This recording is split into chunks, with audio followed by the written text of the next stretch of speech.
Aicinu jūs atbalstīt šo paziņojumu, nostiprinot mūsu vienotību un apņēmību aizsargāt mūsu kopīgās vērtības un nodrošināt mieru un stabilitāti mūsu reģionā. Ārlietu komisijas vārdā aicinu atbalstīt sagatavoto Saeimas paziņojumu. Paldies! Rezumējuši sadaļā, es nevaru nepiekrist Kola kungam. Vienīgais jautājums, kas man visu laiku liek aizdomāties, ka jūs, Rihards Kols, mūsu kaimiņu, brālīgu tautu, bēdu un šausmas izmantojat, lai veicinātu savas karjeras izaugsmi. Cik reizes jūs pēdējā gada laikā esat bijusi fronte?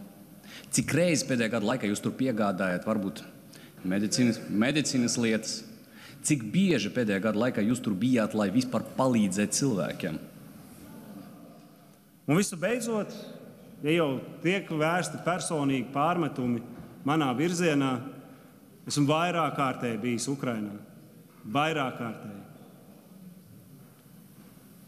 Bet es neesmu kopš 24. februāra un vispār savā politiskajā karjerā spēru savu kāju Krievijas vēstniecībā, kur pretīm Rosļikova kungs jūs nevarētu apgalvot. Tā ir ļoti būtiska atšķirība par vērtību orientāciju un par izpratni, kas šobrīd notiek Eiropā.